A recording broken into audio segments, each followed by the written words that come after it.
ಮಧ್ಯಪ್ರಾಚ್ಯದಲ್ಲಿ ಯುದ್ಧದ ಕಾರ್ಮೋಡ ಆವರಿಸಿದೆ. Israel, America ಮತ್ತು ಇರಾನ್ ಯುದ್ಧದ ಪರಿಣಾಮದಿಂದಾಗಿ ದೇಶದಲ್ಲಿ ಎಲ್ಪಿಜಿ ಬಿಕ್ಕಟ್ಟು ಶುರುವಾಗಿದೆ. ಈ ಹಿನ್ನೆಲೆ ಸಾರ್ವಜನಿಕರಿಗೆ ಪರಿಹಾರ ಒದಗಿಸಲು ಪೆಟ್ರೋಲಿಯಂ ಮತ್ತು ನೈಸರ್ಗಿಕ ಅನಿಲ ಸಚಿವಾಲಯವು ಸೀಮೆ ಎಣ್ಣೆಗೆ ಸಂಬಂಧಪಟ್ಟ ನಿಯಮಗಳನ್ನು ಸಡಿಲಗೊಳಿಸಿದೆ. ಹೊಸ ಆದೇಶದಡಿಯಲ್ಲಿ ಸೀಮೆ ಎಣ್ಣೆಯನ್ನು ಈಗ ಪೆಟ್ರೋಲ್ ಬಂಕ್ಗಳ ಮೂಲಕ 60 ದಿನಗಳವರೆಗೆ ಮಾರಾಟ ಮಾಡಬಹುದಾಗಿದೆ. ಅಡುಗೆ ಮತ್ತು ಬಳಕೆಗಾಗಿ ಇನ್ನು ಸೀಮೆ ಎಣ್ಣೆಯನ್ನು ಅವಲಂಬಿಸಿರುವ ಮನೆಗಳಿಗೆ ಈ ನಿರ್ಧಾರವು ವಿಶೇಷವಾಗಿ ಸಹಾಯಕವಾಗಿದೆ ಎಂದು ಪರಿಗಣಿಸಲಾಗಿದೆ. ಸರ್ಕಾರವು ಸಾರ್ವಜನಿಕ ವಲಯದ ತೈಲ ಕಂಪನಿಗಳ ಆಯ್ದ ಪೆಟ್ರೋಲ್ ಬಂಕ್ಗಳಿಗೆ ಸೀಮೆ ಎಣ್ಣೆಯನ್ನ ಸಂಗ್ರಹಿಸಲು ಮತ್ತು ಮಾರಾಟ ಮಾಡಲು ಅಧಿಕಾರ ನೀಡಿದೆ. ಈ ಸೌಲಭ್ಯಕ್ಕಾಗಿ ಪ್ರತಿ ಜಿಲ್ಲೆಗೆ ಗರಿಷ್ಠ 2 ಪೆಟ್ರೋಲ್ ಬಂಕ್ಗಳನ್ನು ಆಯ್ಕೆ ಮಾಡಲಾಗುವುದು ಮತ್ತು ಪ್ರತಿ ಬಂಕ್ 5,000 ಲೀಟರ್ ಸೀಮೆ ಎಣ್ಣೆಯನ್ನ ಸಂಗ್ರಹಿಸಲು ಸಾಧ್ಯವಾಗುತ್ತದೆ. ಇದು ದೂರದ ಪ್ರದೇಶಗಳಲ್ಲಿಯೂ ಸಹ ಸೀಮೆ ಎಣ್ಣೆಯ ಲಭ್ಯತೆಯನ್ನ ಸುಗಮಗೊಳಿಸುತ್ತದೆ.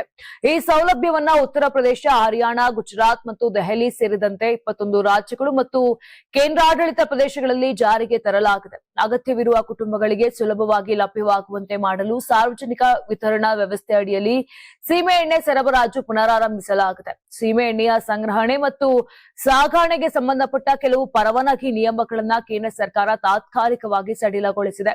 ಇದು ವಿತರಕರು ಮತ್ತು ಸಾಗಣೆದಾರರಿಗೆ ಕೆಲಸವನ್ನ ಸರಳಗೊಳಿಸುತ್ತದೆ ಮತ್ತು ವೇಗವಾಗಿ ಪೂರೈಕೆಯನ್ನ ಸುಗಮಗೊಳಿಸುತ್ತದೆ. ಆದರೆ ಸುರಕ್ಷತಾ ನಿಯಮಗಳನ್ನು ಸಡಿಸಲಾಗಲಿಲ್ಲ ಮತ್ತು ಪೆಟ್ರೋಲಿಯಂ ಮತ್ತು ಸ್ಫೋಟಕ ಸುರಕ್ಷತಾ ಸಂಸ್ಥೆಯ ಮಾರ್ಗಸೂಚಿಗಳನ್ನ ಪಾಲಿಸುವುದು ಕಡ್ಡಾಯವಾಗಿರುತ್ತದೆ.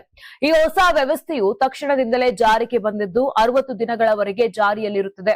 ಅಗತ್ಯವಿದ್ದರೆ ಇದನ್ನು ವಿಸ್ತರಿಸಬಹುದು ಎಂದು ಹೇಳಲಾಗಿದೆ. ಈ ಹಿಂದೆ ಸೀಮೆ ಎಣ್ಣೆ ಸರಬರಾಜು ಕಡಿತಗೊಂಡ ಪ್ರದೇಶಗಳಲ್ಲಿ ಈ ಕ್ರಮವು ಗಮನಾರ್ಹ ಪರಿಹಾರವನ್ನ ನೀಡುತ್ತದೆ. ಒಟ್ಟಾರೆಯಾಗಿ ಸರ್ಕಾರದ ನಿರ್ಧಾರವನ್ನ ಸಾರ್ವಜನಿಕರಿಗೆ ಪರಿಹಾರ ಒದಗಿಸುವ ಜೊತೆಗೆ ಪೂರೈಕೆ ವ್ಯವಸ್ಥೆಯನ್ನು ಬಲಪಡಿಸುವ ನಿಟ್ಟಿನಲ್ಲಿ ಮಹತ್ವದ ಹೆಜ್ಜೆ ಎಂದು ಪರಿಗಣಿಸಲಾಗಿದೆ.